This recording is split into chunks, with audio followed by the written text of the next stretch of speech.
Queridos, eu queria convidá-los a abrir a Escritura na carta de Paulo aos Gálatas, capítulo 5. Nós vamos do verso 13 até o verso 26, a passagem é muito conhecida e está bem dentro do tema do nosso congresso. Gálatas, capítulo 5, do verso 13 até o verso 26. Vou só pegar meu celular aqui, que minhas anotações estão aqui. Obrigado.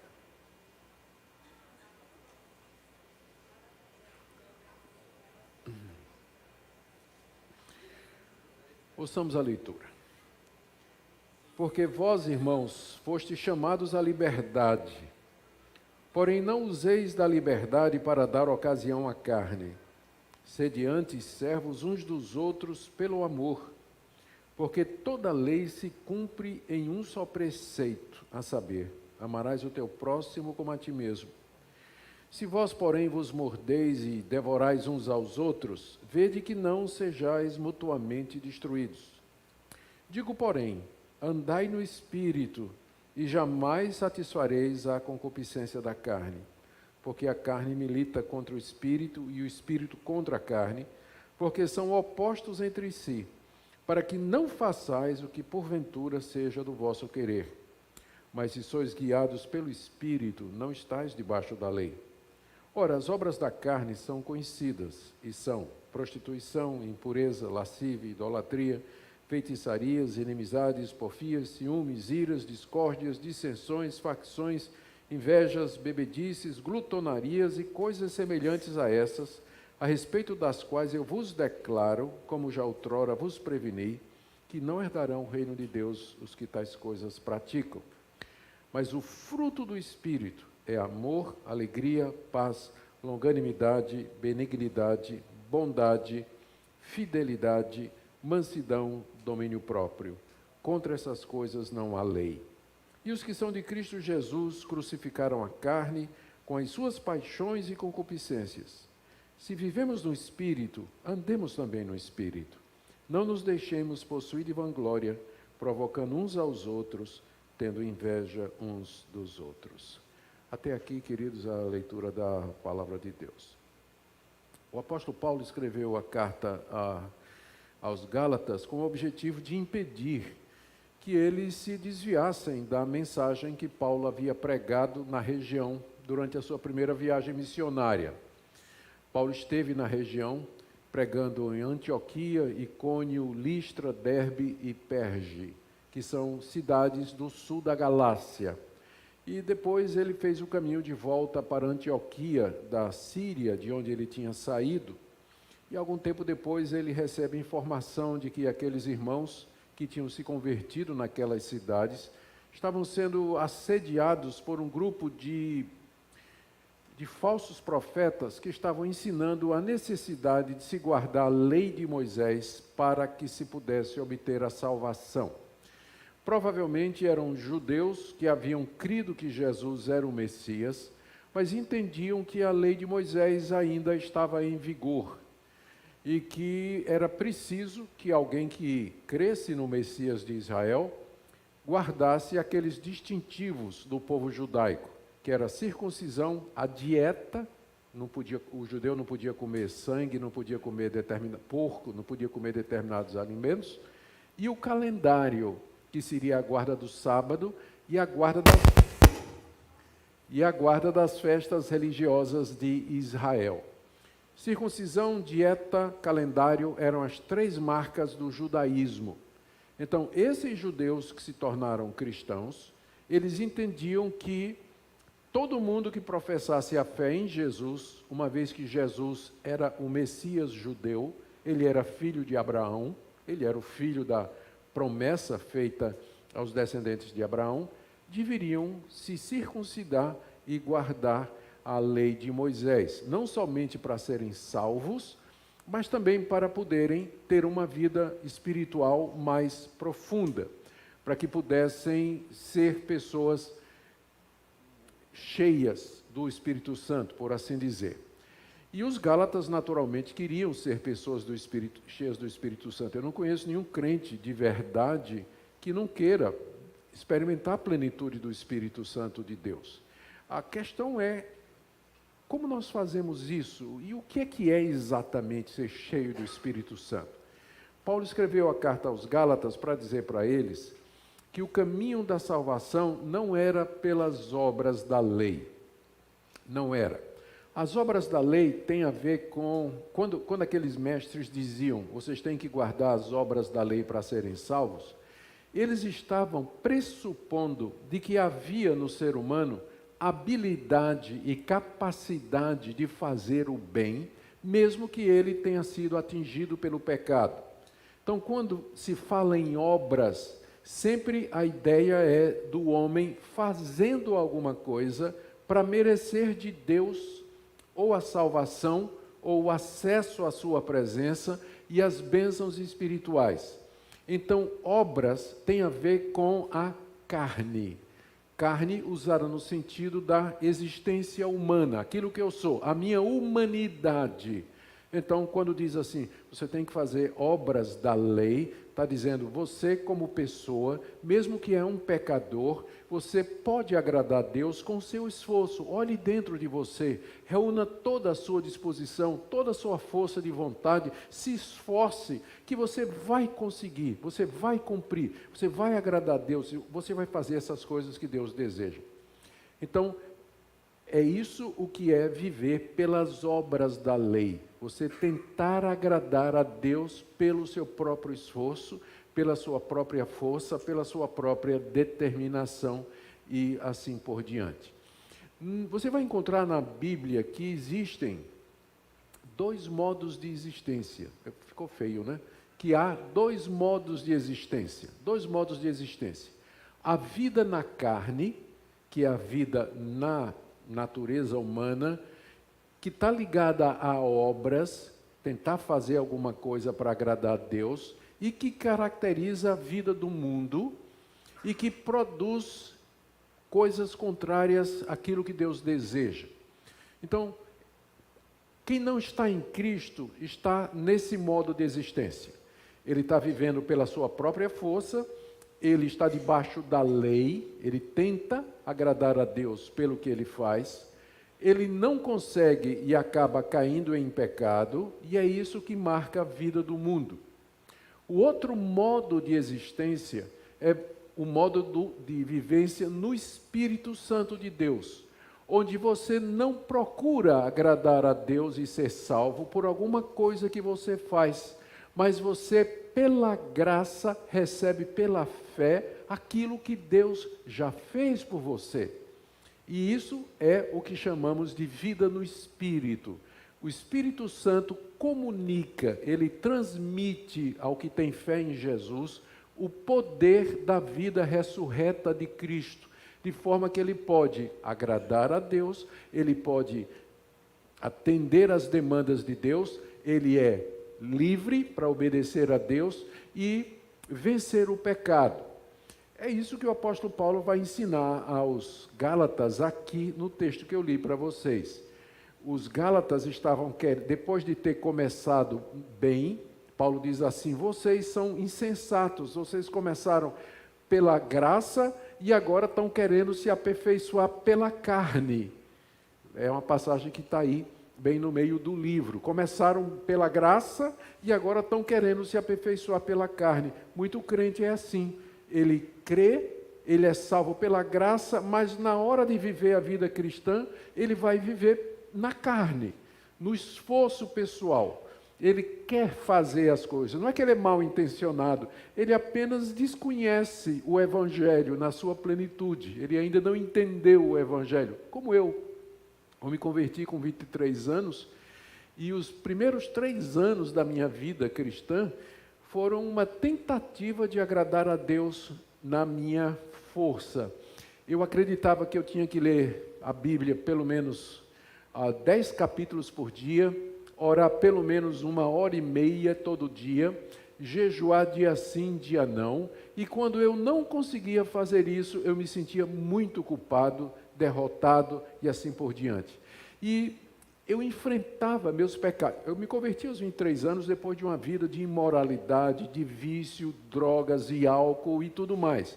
E eu queria, depois que eu conhecia Jesus, vencer tudo aquilo ali, usando todas as forças que eu tinha. E sabe aquele boneco teimoso? É um boneco de plástico, né? Que o fundo é de areia. Você dá um tapa no teimoso, ele vai e volta, né? Então, era a velha natureza em mim. Eu dava um tapa, né? Conseguia vencer, ela caía, mas eu virava as costas, ela voltava, né? Era uma luta constante e geralmente perdida. E durante 3 anos eu sofri muito com culpa, derrota, desgraça, até que um dia eu tinha que preparar um sermão para pregar. Com 3 anos eu já era pregador, e o texto era Jesus dizendo: eu vim para que tenham vida e a tenham em abundância. Eu disse, então tem alguma coisa errada, porque eu estou querendo conquistar essa vida por mim mesmo, quando Jesus disse que ele veio trazer essa vida. E foi aí que meus olhos se abriram para eu entender que a gente não somente é salvo pela graça, mas que a gente se santifica pela graça da mesma forma, que o processo de santificação é também pela graça, e é essa vida no Espírito. É o Espírito Santo quem nos traz o poder necessário para a gente vencer o pecado, dominar as paixões pecaminosas e andar nesse mundo de uma forma que nós podemos agradar a Deus. É sobre isso que eu quero falar nessa noite. E eu vou começar primeiro com uma exposição aqui do verso 13 a 15, em que o apóstolo Paulo meio que ironiza com os Gálatas, porque os Gálatas estavam abandonando o evangelho da graça que Paulo tinha pregado e estavam querendo se santificar, se justificar diante de Deus pelas obras da lei. Aquelas 3 coisas: circuncisão, dieta e calendário. Quando fala em obra, tem a ver com algo que o homem faz, de baixo para cima. Olha o que é que Paulo diz aqui. Porque vós, irmãos, fostes chamados à liberdade. Que coisa maravilhosa. O Evangelho nos chama à liberdade. Nós somos livres da culpa do pecado, nós somos livres da escravidão de Satanás. Satanás não pode nos possuir, ele pode nos tentar, mas ele não pode nos possuir. Nós somos livres do mundo, nós somos livres de nós mesmos, nós somos livres do domínio do pecado sobre nós. O Evangelho nos chama para a liberdade, e essa é a verdadeira liberdade, ao contrário de muitos que dizem assim: eu não quero ser crente agora, porque se eu for ser crente agora eu vou perder minha liberdade. Ao contrário, ele é escravo do pecado. Na hora que ele conhecer o Evangelho, ele vai ser livre, ele vai experimentar a verdadeira liberdade. Só que a gente não pode confundir a liberdade que o Evangelho nos dá com libertinagem, que é o que Paulo vai dizer em seguida. Porém, não usem da liberdade para dar ocasião à carne. Porque mesmo que nós somos salvos, a carne permanece em nós. Quando a Bíblia usa a palavra carne, nesse sentido, em contextos assim, está se referindo à nossa natureza humana. A carne, ela tem desejos. Nós somos criados com desejos e quase todos eles são lícitos. Nós temos fome, temos sede, precisamos de descanso, queremos lazer, diversão, sexo, são desejos lícitos. O problema é que depois do pecado, esses desejos passaram a ser a razão da minha existência, em vez de Deus. E eu vivo para satisfazer esses desejos. Eu vivo para comer, beber, dormir, fazer sexo, ganhar dinheiro, ser importante, poderoso, dominar outras pessoas e viver, enfim, do jeito que eu desejo, ser autônomo, independente. O pecado transformou coisas boas que Deus fez em coisas ruins. Então, não usem a liberdade do Evangelho, Paulo está dizendo aqui aos Gálatas, para dar ocasião à carne. Porque você pode dizer assim: bom, se eu sou salvo pela graça, significa que eu posso viver de qualquer maneira, já que não é pelo que eu faço. Se não é por obras, então eu posso viver de qualquer maneira, já que é pela graça.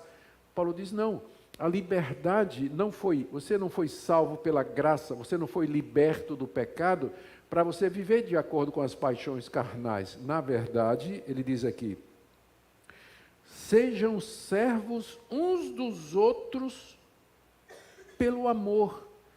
Deus nos libertou da escravidão do pecado para que eu fosse servo dos meus irmãos.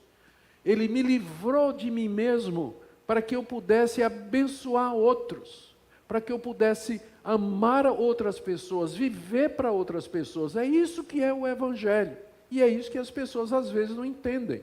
Eles pensam que a graça do Evangelho é uma desculpa para a pessoa viver no pecado, cobiçando a mulher do próximo, cobiçando o marido da próxima, cobiçando os bens do próximo, falando mal do nome do próximo, manchando a reputação do próximo.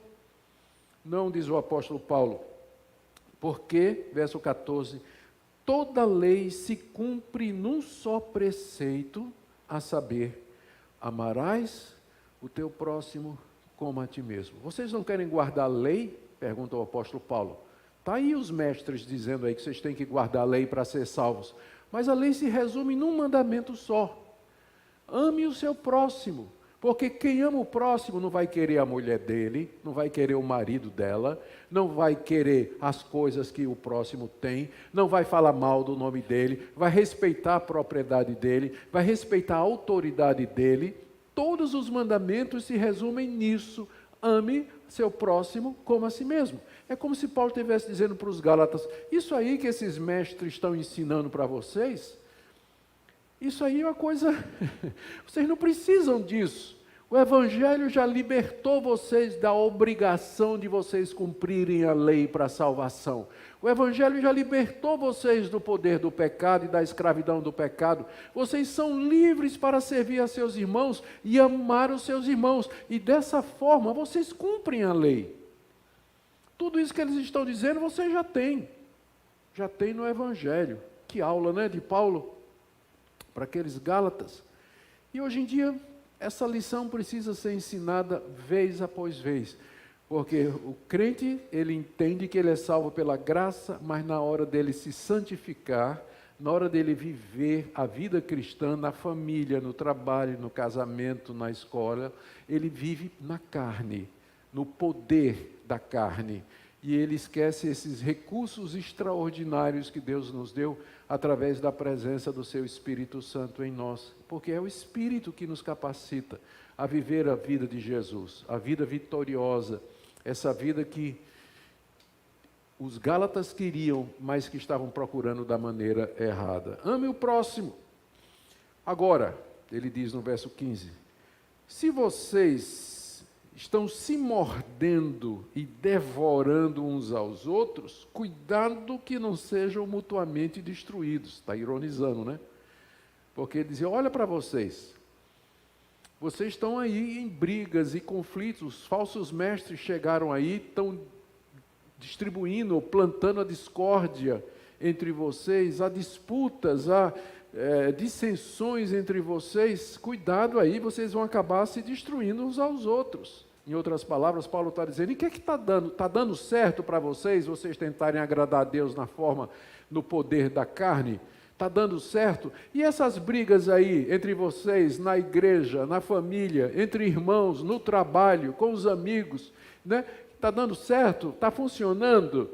Cuidado, gente, para vocês não se destruírem, né? Diz o apóstolo Paulo com ironia aqui, porque de fato, quando você tenta agradar a Deus na sua própria força, obedecendo aos mandamentos, você só vai encontrar pecado, decepção, tristeza no coração, porque a lei de Deus, ela nunca foi dada para salvar ninguém. A lei, na verdade, ela estimula o pecado. Paulo diz aqui em Romanos, eu não conheceria a cobiça se a lei não tivesse dito, não cobiçarás. Está igual aquela freira numa escola católica, que terminou a aula de religião, ela diz para as crianças, né? Vocês estão indo para casa agora não leiam o livro de Cantares de Salomão, porque é um livro erótico. É um livro erótico que tem na Bíblia. Vocês não vão ler esse livro, tá certo? Não precisa dizer o que é que as crianças foram ler em casa, não é? Óbvio. A lei provoca o pecado. Quando vem um mandamento, você não estava nem pensando em fazer aquilo, mas de repente vem a lei dizer, não faça.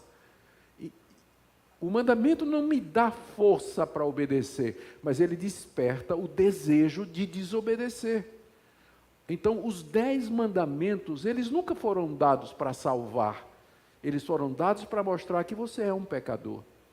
E que você não consegue obedecer a Deus. E que você não consegue agradar a Deus na sua própria força. Essa era a lição que os Gálatas tinham que aprender. E agora? Paulo diz, eu tenho um caminho melhor. Verso 16, digo porém, o porém aí, né, introduz a oração adversativa, ele faz o contraste. Porém, é como se ele dissesse, porém, eu digo a vocês que tem um caminho melhor. E que caminho é esse? Andai no Espírito, e jamais satisfareis a concupiscência da carne. A palavra concupiscência quer dizer os maus desejos. Se vocês andarem no Espírito, Paulo está dizendo aos Gálatas, vocês jamais satisfarão os desejos carnais que habitam no coração de vocês. Gente, que promessa extraordinária. Já pensou? Quando eu olho para essa promessa aqui, eu vejo como o padrão cristão de vida é elevado. A gente está acostumado a viver um subpadrão cristão de ética, de moral e de comportamento. Ele está dizendo que se a gente andar no Espírito, a jamais vai cumprir os desejos da carne. Você conhece esse tipo de vida? Eu de vez em quando ouço alguém, especialmente quando é no culto, aquele momento de confissão de pecado, ao irmãozinho ou a irmãzinha vai orar e diz assim, ó Deus, perdoa, porque eu peco todo momento, por pensamento, palavra, por obra. Espera aí, minha irmã. Como assim você peca a todo instante por pensamento, palavra e obra? Tu não pode ser crente, não é? Está dizendo aqui, se andar no Espírito, jamais vai satisfazer a concupiscência da carne, e a irmã fica pecando pensamento, palavras e obras o tempo todo? Tem alguma coisa errada, não tem? Quando eu fui estudar na África do Sul, minha esposa e eu fizemos uma viagem saindo lá da cidade onde nós estávamos, no centro da África do Sul, para a cidade do Cabo, que é o extremo mais sul do continente africano. Cidade maravilhosa, cidade do Cabo. Bem no extremo onde o continente termina, é muito bonito. E de lá a gente subiu pela costa do Oceano Índico e entrou para o centro da África e voltamos uma viagem de umas 2 ou 3 semanas, maravilhosa. A África do Sul é um país muito bonito, maravilhoso. E aí, quando nós chegamos, os amigos querendo saber, não é? Os colegas lá da universidade querendo saber como foi a viagem, se foi bom e tudo. E perguntou que a gente tinha ido de carro, né? E perguntaram se o carro tinha dado problemas. E eu respondi a verdade. Eu disse, olha, teve um pneu furado em 5.000 quilômetros. Mas o que é um pneu furado em 5.000 quilômetros? Agora, meu irmão, se o seu pneu fura a cada 50 metros, tem alguma coisa errada na sua vida. Com certeza. A vida do crente não pode ser marcada pelo pecado. Pecado é acidente. Se ele vive uma vida de pecado, marcada pelo pecado, ele está vivendo na carne, debaixo da lei, lutando com suas próprias forças, e ele não vence. Agora, se você anda no Espírito, Paulo diz aqui, você não vai cumprir o desejo da carne. Você não vai fazer aquilo que o seu coração pecaminoso deseja. Eu não estou aqui ensinando perfeccionismo. Eu estou só dizendo que nós estamos acostumados a um padrão de vida cristã muito abaixo daquele que o Novo Testamento oferece. Porque a gente não sabe o que é andar no Espírito. A gente não pratica a vida no Espírito. Como eu disse, todo mundo quer ser cheio do Espírito Santo, mas tem muita confusão a respeito, não é? Afinal, o que é ser cheio do Espírito Santo? Tem gente que confunde com experiência, com emoção, com manifestação carismática, sonho, visão, profecia, línguas e tudo. Paulo está falando de uma coisa, não está falando de nenhuma dessas coisas aqui. Ele está falando da vida diária, do dia a dia, do feijão com arroz, do crente, no chão da fábrica, lá no serviço dele, da doméstica, da dona de casa, do professor na sala de aula. Nós queremos ser cheios do Espírito Santo para isso. Não é só para quando a gente se reúne, não. Nós queremos viver o dia todo. E como é que a gente faz? Então nós já aprendemos que existem 2 modos de existência. Ou você está vivendo na carne, e portanto debaixo da lei, e portanto escravo do pecado, que é a vida do mundo, ou você aprende a viver no Espírito. E aí você não vai mais cumprir a concupiscência ou os maus desejos da carne. Por que andar no Espírito é necessário? Para que eu não cumpra esses desejos da carne. Será que o pecado me aleijou de tal maneira que eu não tenho mais livre-arbítrio, que eu não tenho mais força de vontade para dizer não para o pecado e o bem para Deus, e sim para as coisas de Deus? Olha a resposta de Paulo. Por que eu preciso do Espírito? Verso 17. Porque a carne luta contra o Espírito. E o Espírito luta contra a carne, porque são opostos entre si, para que você não faça o que seja do seu querer. Ou seja, o seu querer não é livre, ou ele é debaixo, ou ele está influenciado pela carne, ou ele está influenciado pelo Espírito. Depois da queda, como disse Martinho Lutero, o homem é uma besta, ou montado pelo diabo, ou montado por Deus. Mas não tem meio termo, não. Não há neutralidade. Ou você é guiado pelo Espírito, ou você é guiado pela carne.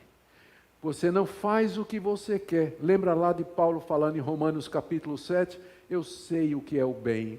Eu quero fazer o bem, mas eu não posso, eu não consigo. O mal que não quero, esse eu faço.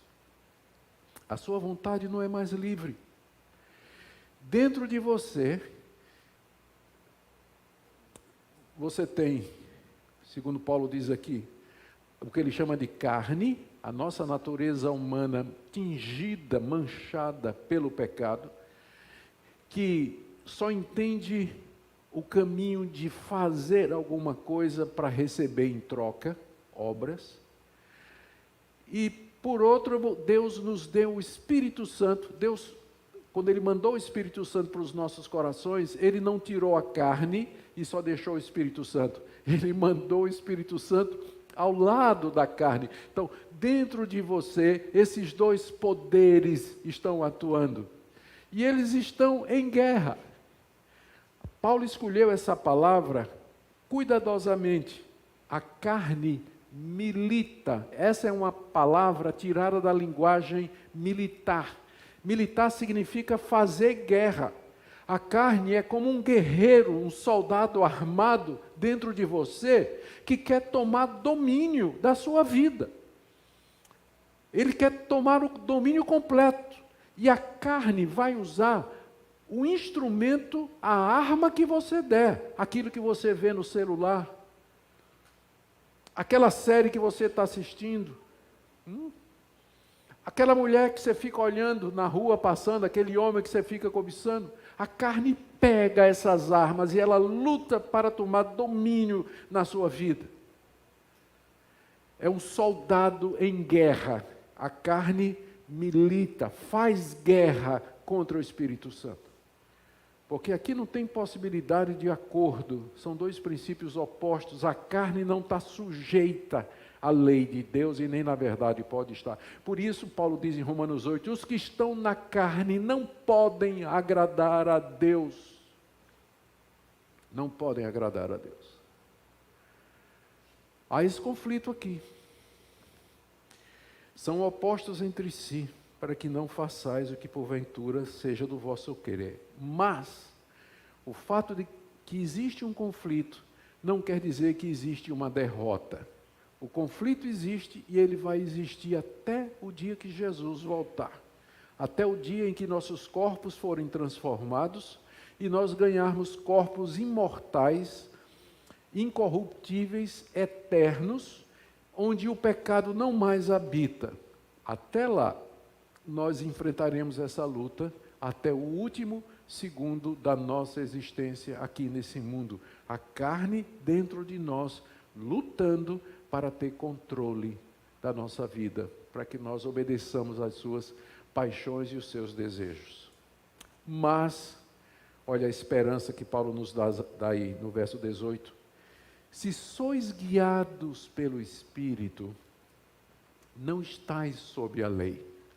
Aqui ele está, mais uma vez, colocando o contraste desses dois princípios. Viver debaixo da lei é viver tentando agradar a Deus pela sua própria força. Você não vai conseguir, você vai fracassar, você vai se sentir desesperado, culpado, vai pensar em abandonar o Evangelho, você vai dizer que não funciona e que não é verdade. Eu sei de pessoas assim, que disseram, não funciona. Eu tentei, eu aceitei Jesus, tentei viver uma vida santa, mas simplesmente não consegui. Não funciona. Pode funcionar com outros, mas não funciona comigo. Querido, você nunca entendeu o Evangelho. Você tentou viver o Evangelho na sua própria força, na força do seu braço, da sua carne. O resultado é que você se coloca debaixo da lei. Na hora que você quer agradar a Deus para ser salvo, fazendo alguma coisa, Deus diz, você quer? Então vamos lá. Não terás outros deuses diante de mim. Quem é que ocupa seu pensamento? A maior parte do dia, sou eu? Ou é o namorado, a namorada, a moto, o carro, o trabalho, o emprego, o amigo, o hobby? Quem é que ocupa a maior parte do tempo da tua vida? Então já quebrou o primeiro mandamento, não terás outros deuses diante de mim. Não farás para ti imagem de escultura. Não tomarás o nome do Senhor teu Deus em vão. São mandamentos relacionados com a necessidade de você cultuar a Deus e servir a Deus da maneira como Deus revela. Você serve a Deus como Deus revelou? Você o adora em espírito e em verdade? Você toma o nome de Deus em vão? Como é que eu tomo o nome de Deus em vão? Você estava lá na igreja cantando, tudo entregarei. E não entrega um conto para ajudar em missões. Está tomando o nome de Deus em vão, ou não? Honra teu pai e tua mãe. Não vou nem entrar em detalhes, né? Não mentirás, não furtarás, não dirás falso testemunho, não adulterarás, não cobiçarás coisa alguma do teu próximo. A lei, você quer servir a Deus na carne? Você nunca vai conseguir. Você nunca vai conseguir. Quando eu era evangelista aqui no interior de Pernambuco, cidade de Gamileira, eu evangelizei a cidade ali. Às vezes as pessoas pensam que eu sempre fui teólogo de gabinete, né? Eu fui evangelista no interior de Pernambuco, dos plantadores de cana aqui em Olinda, jovens lá na cidade de Ouro Preto, no bairro de Ouro Preto e Olinda. E lá em Gamileira, eu entrava ia de casa em casa distribuindo folheto, pastor. E era muito católica a cidade, né? Aí de vez em quando uma pessoa me chamava para entrar, para eu compartilhar um pouco mais do Evangelho, e eu começava a falar dizendo, olha, você é pecador, você precisa do Evangelho de Cristo. A pessoa dizia, pastor, eu sei que sou pecador, mas o senhor precisa ver meu vizinho é muito pior do que eu. Bate na mulher, chega bêbado em casa, né? Eu sou pecador, mas ele é muito pior. Eu dizia, tá bom, o senhor tem uma Bíblia aí católica? Porque se eu dissesse minha Bíblia, ele dizia, não, mas sua Bíblia é Bíblia protestante. Eu dizia, me dê sua Bíblia é católica, que é igualzinha, né? Me dá sua Bíblia aí. Vamos ler os 10 mandamentos aqui, e vamos ler como Jesus ensinou. Não adulterarás, quer dizer, quem olhar para uma mulher com intenção impura, o coração já adulterou com ela. Não matarás, quer dizer, se você chegar para o seu irmão e disser tolo, você já quebrou esse mandamento. Então vamos ler assim. Chegava no 5º mandamento, ele já estava quieto. Já não. É verdade. Quebrei tudo. É por isso que o senhor precisa de Cristo.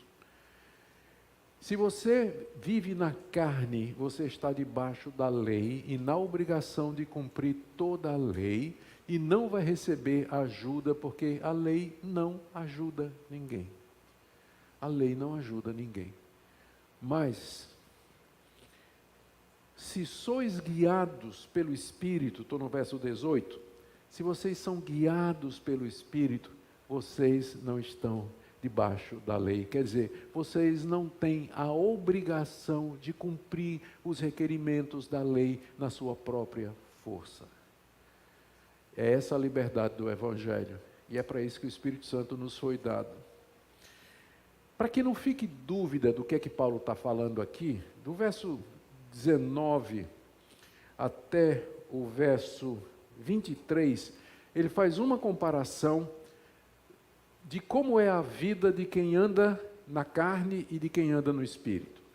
Ele começa falando de quem anda no Espírito, na carne.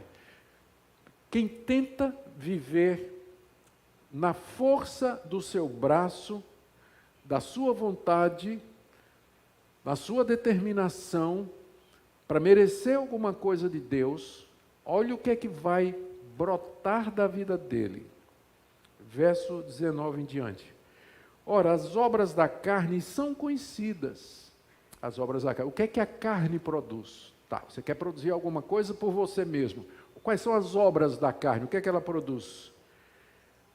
Prostituição, impureza, lascívia, idolatria, feitiçarias, inimizades, porfias, ciúmes, iras, discórdias, dissensões, facções, invejas, bebedices, glutonarias. Para pastor, é muito já, nada? E coisas semelhantes a essas, tem muito mais, a respeito das quais eu vos declaro, como já outrora vos preveni, que não herdarão o reino de Deus os que tais coisas praticam. Quando uma pessoa está vivendo na carne, tentando agradar a Deus, isso pode ser um crente, que se declara crente, e ele está tentando agradar a Deus pela sua própria força, mesmo que ele tenha uma capa de piedade, ele parece religioso, mas o que vai aparecer na vida dele são essas coisas aqui. Porque é isso que a carne produz. Ela não produz nada bom. Nada. São obras da carne. Coisas que ela produz. São cerca de 15 que nós podemos dividir em 3 ou 4 categorias para a gente entender. Primeiro, as obras da carne têm a ver com a sexualidade. Os 3 primeiros têm a ver com sexo. Prostituição, impureza, que é a palavra grega porneia, de onde vem pornografia. Lascívia, que é o desejo erótico, o desejo sensual indevido. Então, os 3 primeiros já são na área da sexualidade. Na verdade, o Novo Testamento tem uma série de listas de pecado. E quase todas elas começam com pecados na área sexual. E a gente compreende isso, porque a sexualidade tem a ver com o que somos, nos define. Deus criou macho e fêmea, e juntou os dois, e são os dois uma só carne, protegeu aquela união, e aquilo que Deus ajuntou, o homem não separe. Então é natural que o pecado ele venha primeiro nessa área, produzindo prostituição, sexo fora do casamento e por dinheiro, porneia, toda forma de impureza sexual, fornicação, que é o casamento de a relação sexual de pessoas não casadas, fornicação, adultério, que é a relação sexual fora do casamento, e uma série de outras coisas, não é? Mas vai por aí. Então, primeira categoria, essa daqui. Depois, na área de relacionamento, olha o que é que a carne faz na área de relacionamentos. Ele diz aí, antes disso, pecados ou problemas na área de religião, depois de falar prostituição, impureza, lascívia, veja o verso 20, idolatria e feitiçaria. O que espero, de uma vez por todas, ajuda a gente a se livrar daquela ideia de que os índios que estão lá no meio do mato, nunca ouviram falar de Deus, mas que adora o sol, a lua, a pedra, o pau, os animais, e que praticam artes mágicas, consultam os espíritos, eles fazem isso porque são sinceros e inocentes. Paulo está dizendo que é obra da carne. Feitiçaria, idolatria, é coisa da carne, é produto do homem, não é de Deus. Então, toda religião idólatra e toda religião que mexe com o oculto é da carne, não procede do Espírito Santo de Deus. Não tem isso de religião inocente não, só tem uma religião certa. E é aquela que nos foi ensinada pelo Senhor Jesus no Evangelho. Todas as outras são fruto da carne, da força do homem, da tentativa do homem de criar um Deus à sua imagem e semelhança. Idolatria e feitiçaria, está aqui, na relação das obras da carne. Aí vem relacionamentos. Inimizades, porfias, ciúmes, iras, discórdia, dissensões, facções e invejas. Tudo tem a ver com a área de relacionamento. Briga. Se você vive na carne, quer agradar a Deus pelo seu próprio esforço, vai ter briga, porque vai ter concorrência. Eu sou mais santo que tu, oro mais do que tu, jejuo mais do que tu. Eu li mais John MacArthur do que tu. Assisto mais vídeo do pastor Augusto Nicodemo do que tu. Carne, comparação, não é isso?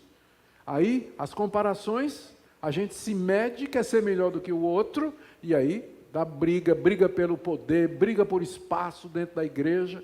Isso é obra da carne. Obra da carne.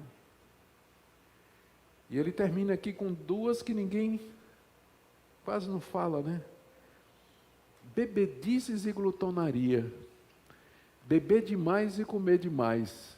Eu sei que tem gente que tem problema funcional de hormônio, né? Que eu sei que tem gente que tem um apetite gigantesco, mas existe um pecado chamado glutonaria, que é você comer mais do que você deve. Não é? Existe isso, é pecado, sim.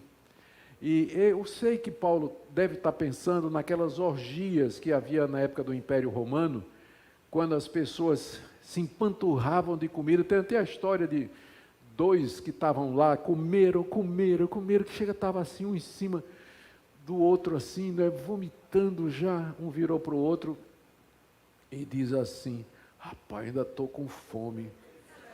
Né? A outra disse assim, mete o dedo na garganta e vomita. Aí o outro disse, tu acha que se coubesse o dedo, ele não já tinha botado na coxinha? Se coubesse o dedo, tinha botado na coxinha, né? Pois é, tem gente assim. Pois é, obra da carne. Não faz mal a gente comer uma comida gostosa, boa, mas com moderação.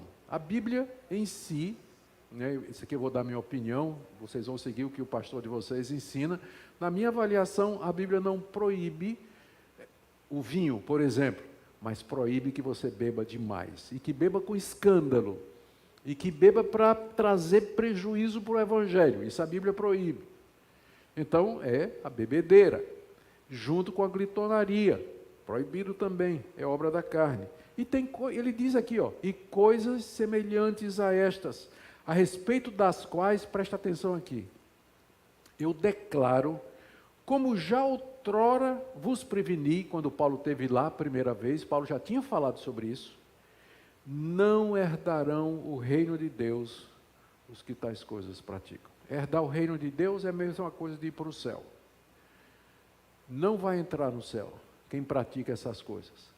E a palavra praticar foi escolhida de propósito, porque pode acontecer que um crente verdadeiro, que aprendeu a andar no Espírito, por falta de vigilância, por falta de cuidado, de repente, ele deu uma olhada ou teve um desejo impuro por uma pessoa que não é o marido nem a esposa dele ou dela.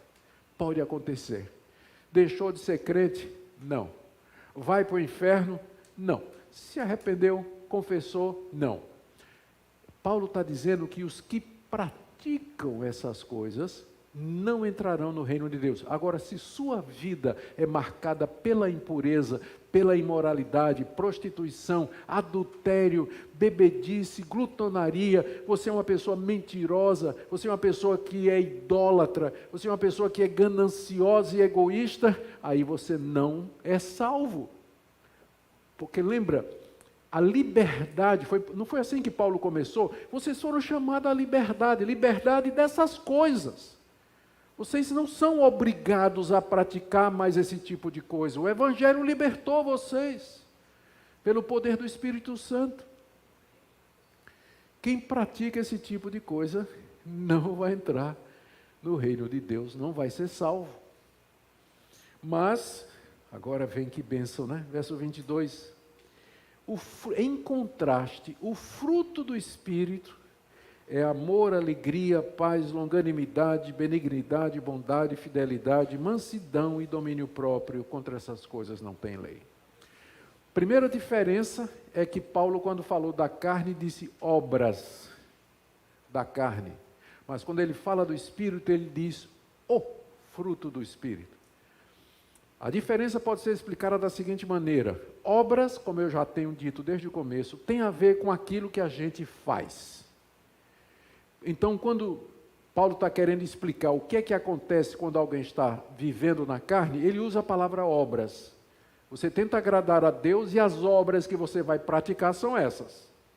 Porque você está debaixo de uma lei que você nunca vai conseguir cumprir e que excita você a fazer o pecado. Mas quando se trata da vida do Espírito, não é você que faz, é o Espírito. Por isso que não é obra, a obra do Espírito, mas é o fruto do Espírito que ele produz na sua vida. Graciosamente ele produz essas coisas maravilhosas. Está no singular, porque esses frutos, eles estão todos ligados entre si pelo primeiro. Primeiro é o amor, e Paulo já tinha dito que o amor é o cumprimento da lei. Então, por exemplo, ele diz, o fruto do Espírito é amor, alegria. O que é alegria? É o amor em contentamento. Paz, o que é paz? É o amor em repouso. Longanimidade é o amor em espera. Então você pode passar por tudo isso e ver a relação de cada uma dessas virtudes com o amor. Então, na verdade, é um fruto só, é o amor, mas ele é multifacetado, é como aquelas frutas que têm gomos. Eu gosto de abrir, às vezes, uma tangerina, né? Aquela amarelinha gostosa, a gente chama de mandarina, lá na Holanda, minha esposa é holandesa, e lá eles têm uma desse tamanho aqui, uma casca grossa, você tira e são gomos gostosos, suculentos, mas é uma fruta só. O fruto do Espírito na vida do crente, olha só, amor, alegria, paz, alegria. Quando menos a gente espera, e quando menos a gente tem razão de estar alegre, de repente essa alegria sobrenatural, em Cristo, em Deus, esperança, paz, quando o mundo está em guerra ao nosso redor, aquela paz que ultrapassa todo o entendimento, Filipenses capítulo 4. Paciência, a palavra longânimo, significa alguém que tem um fôlego longo, alguém que fecha e aguenta. Né? Longânimo, benigno e bondoso, são muito parecidos. Fidelidade, alguém que cumpre sua palavra, que é confiável. Manso, a mansidão, fruto do Espírito. Não quer dizer que o crente é passivo, porque quando é necessário, ele se levanta como um leão para enfrentar os inimigos do Evangelho e para combater o erro. Mas ele é manso como Jesus era, quando precisava. Domínio próprio. Uma palavra, aqui são duas palavras, né? Na língua grega é uma palavra só, enkrateia, que quer dizer poder sobre o eu. Que definição linda de domínio próprio. Você tem poder sobre você mesmo, para controlar suas emoções, como você faz todo dia, né? Quando você vai daqui para o trabalho e aquele cara corta você, tranca você, aí você, oh Senhor, abençoe esse irmão, glória a Deus. Não é assim que você faz todo dia? Não! Oh! Não é isso não? Tem uns irmãos que precisam crescer nessa área, né? Quando eles entram no carro, quando o pastor estava estudando no Seminário do Norte aqui, né? Estou fazendo 43 anos de pastorado esse ano. Então faz 45 anos que eu comecei a estudar teologia e a gente tinha a hora a gente chamava de baba, né? Que era o futebol. Terminava as aulas e no final da tarde o pessoal ia para a quadra para bater aquela pelada, né? Aquele jogo, era uma delícia. E era interessante você ver aqueles irmãos, os seminários santarrão, né? Na sala de aula, né? Sabia mais do que todo mundo, santo mesmo e tudo mais, entrava no campo, aí começava, né? Xingamento, pancada, tapa, murro, briga, né? Então o cara se transformava no campo de futebol. Como tem gente que se transforma no trânsito também, não é? Domínio próprio é fruto do Espírito. É você se controlar no trânsito, no futebol, nas brincadeiras, saber o que dizer, o que não dizer. Tudo isso é fruto do Espírito. A gente não consegue se controlar. Eu sei que tem gente que quer se controlar, mas ela não consegue. Está acima da sua capacidade, porque você está querendo fazer isso na carne. Você nunca vai conseguir. Mas o fruto do Espírito é domínio próprio. Gente, olhando isso aqui, eu estou convencido de que é preciso mais poder espiritual para você viver essas coisas aqui, do que para expulsar demônio, quebrar maldições, profetizar, falar em línguas, ter visões e revelações. Porque Jesus disse que no dia do juízo, muitos vão dizer que fizeram isso. Senhor, no teu nome expelimos demônio, curamos muita gente. Jesus disse, nunca conheci vocês. Eu acho que o Brasil precisa muito mais disso aqui, não é? Do que uma manifestação extraordinária, assim, de coisas, não é? Visões, revelações, e de repente as pessoas continuam do mesmo jeito. O Brasil não muda, somos 1/3 da população brasileira de evangélicos. Entra presidente, sai presidente, é a mesma coisa, jeitinho brasileiro, corrupção. O que a gente precisa é isso aqui, é esse enchimento aqui. É isso aqui que vai mudar seu casamento, sua vida no trabalho, a vida da igreja, as suas amizades e a maneira como você vive nesse mundo. Paulo termina aqui dizendo o seguinte, 3 coisas que eu vou terminar aqui. Primeiro, ele está dizendo que a base para você viver essa vida no Espírito, que é possível, você tem o Espírito Santo. O problema é que você está vivendo na carne, mas o Espírito de Deus está em você. Você tem que aprender a viver no Espírito. É um outro modo de existência que você tem que aprender a fazer. Veja só o que ele diz aqui, no verso 24. Os que são de Cristo Jesus crucificaram a carne com suas paixões e concupiscências. Ser de Cristo e andar no Espírito é a mesma coisa aqui. Se você é de Cristo, então a sua natureza carnal, ela já foi crucificada há 2000 anos atrás. Quando Cristo foi pendurado naquela cruz, você foi também. Na cruz da direita tinha um ladrão, na cruz da esquerda tinha outro ladrão, e na do meio tinha milhões e bilhões. Porque Cristo estava levando, Ele estava me representando, estava representando você. A minha velha natureza foi crucificada com Cristo há 2000 anos atrás. E você pergunta, mas se isso foi há 2000 anos atrás, como é que eu hoje, 2000 anos depois, eu consigo viver os efeitos disso aí? É o Espírito Santo. É para isso que ele foi dado à igreja. Ele comunica os benefícios que Cristo conquistou para nós na cruz e na ressurreição. Então, o poder da cruz para dizer não ao pecado e o poder da ressurreição para viver para Deus, o Espírito nos comunica isso, ele nos transmite isso diariamente. De maneira que nós, agora volto para o verso 16, andando no Espírito, nós não cumprimos o desejo da carne, porque o Espírito nos transmite a vitória de Cristo, na cruz e na ressurreição. Quando os crentes ignoram isso, eles vivem uma vida cristã subnutrida. Eu vi uma história, pastor, quando teve a corrida para o ouro na Austrália, isso é fato. Teve a corrida, descobriram o ouro na Austrália.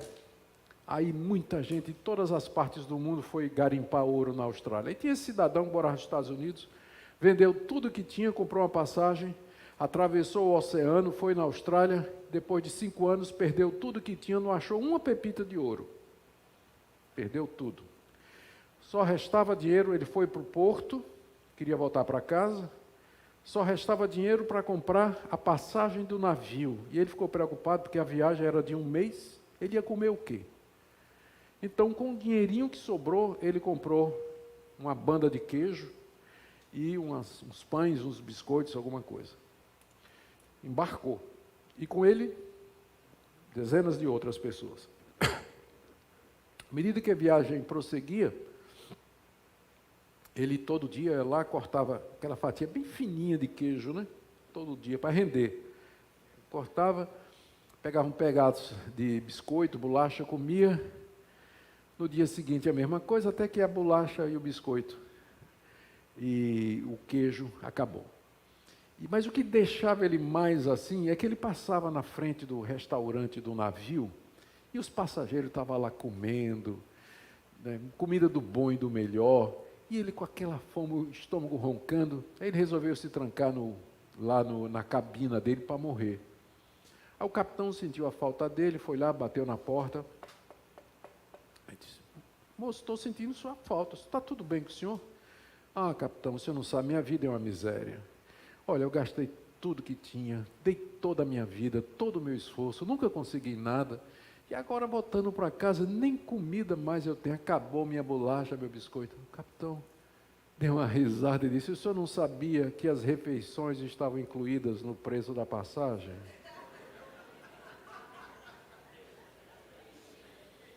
Tem muito crente assim, eles não têm ideia do que é que está incluído na passagem. Eles não compreendem o que é que Cristo fez na cruz e na ressurreição. Por isso, mesmo crendo que Jesus morreu pelos seus pecados e que Cristo ressuscitou dos mortos, eles continuam a viver como antes, a viver a vida na carne, a querer agradar a Deus pelo seu próprio esforço. Quando Deus já nos deu tudo o que nós precisamos mediante o seu Espírito que habita em nós. Paulo diz no verso 25, ele termina aqui dando uma chamada nos Gálatas, uma chamada à coerência. Se vivemos no Espírito, ou seja, se o nosso modo de existência é no Espírito, se Deus nos deu o seu Espírito, andemos também no Espírito. Transforme em prática aquilo que você diz. Você vem para a igreja, eu estava vendo os cânticos, e foram escolhidos cânticos, muitos deles sobre o Espírito, muito bonitos. A gente canta isso aqui, mas vamos viver isso durante a semana. Eu preparo essa casa para ser ela tua, Senhor Jesus. A última dizia mais ou menos isso, mas é só aqui? Ou vai ser amanhã, depois, quinta, sexta, sábado? Então, se nós dizemos que vivemos no Espírito, andemos também no Espírito. É um chamado à coerência, né? É interessante que aqui você vê como o cristianismo é diferente de todas as outras religiões. Nas outras religiões, você primeiro se esforça e Deus diz: agora você é meu filho. Agora você é meu filho. No cristianismo, primeiro Deus nos diz: você é meu filho. Agora viva de acordo com isso. Primeiro Ele nos salva e depois Ele diz: ande como alguém salvo. Nas outras religiões, você primeiro procura se salvar e no final é que vem o veredito: agora você está salvo.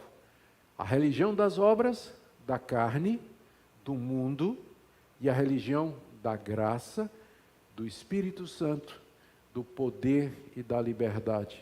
Qual dos dois você está vivendo? Qual dos dois você quer experimentar? Deus já nos deu o seu Espírito Santo.